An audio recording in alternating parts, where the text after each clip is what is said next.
think you're one of the most eloquent English-speaking anchors. I'm not trying to be sycophantic here, but you truly have very good command of the language. You use it not only to read news of AutoCue, but also in live debate and analysis, and that's a huge effort. I mean, as somebody who also speaks English as a non-native language, I understand how much work goes into that, and yet in interview after interview, I can see you not being discounted, but sort of kept as somewhat not on par with all the people who speak English fluently just by the nature of being born in that country. I mean, do you think our colleagues, our Western colleagues, understand how much human effort goes into what we do? Not just state funds, but basic human effort into even being able to deliver what we are trying to deliver in that language, and also within the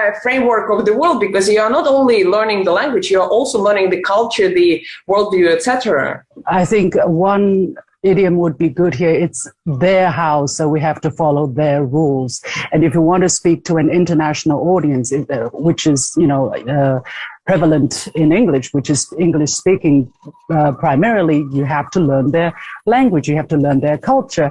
And I was an English language major when I was in university. That was in last century. And I've been using English all these years. I've had so much discussion. Sometimes in my spare time, I talk to myself, I ask myself questions. There's so much thinking that's going on, so much discussion, so much reading. Why? Not because I like it or I'm mad or something, because these are the questions that we want to answer. How can we talk to people in other parts of the world who don't speak Chinese? I have to reach out to them, and I cannot wait for everybody to be able to speak Chinese, because then we will never understand each other. So I want to reach out. I want to go over, but it's very, very difficult. 25 years I've been working in this profession. I love it. I'm enjoying it, and I'm ever more energized and empowered. But it's not been an easy path. That's why I'm angry. I'm angry when people say, "Oh, you come from the state media. You're doing propaganda." I say, "Excuse me. There are thousands of people, more than tens of thousands of people who are working extremely hard to bring information from one language, from our native language, which is Chinese, to you, and you say in one word, propaganda, you discredit everything." That's why I'm extremely angry. Don't mess with me. That's what I say, because I won't take it. I remember that back in 2019, you had a bit of an argument with the Fox News host.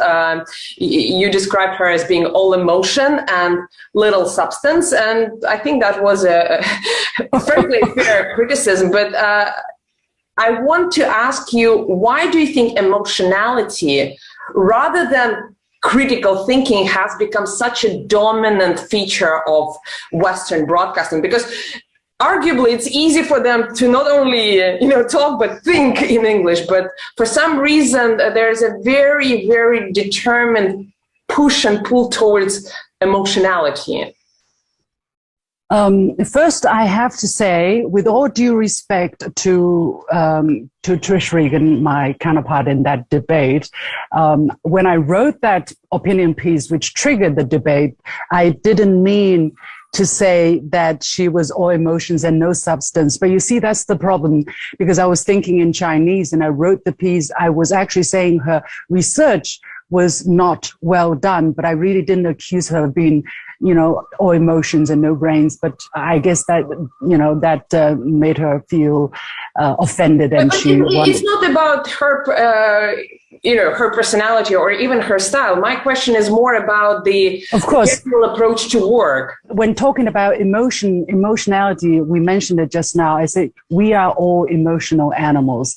That's why life is so beautiful. That's why life is so easily manipulated. That's why we're so credulous as well. That's why we as journalists who are people who can shape people's minds, have such a huge responsibility that we do not use emotion in an excessive in a manipulative way. Sometimes there are true emotions which have to come out, and it can be extremely powerful. I'm not shunning away from emotion, but when you are making emotion to push your political agenda, I think that is a very dangerous thing. So both as a reader, both as a consumer of information and as a producer of information, I'm extremely aware when it comes to emotion. I rather keep my tears in my eyes when I see something, because I don't want myself to be manipulated by my emotions. And according to Western philosophy, actually, what is freedom?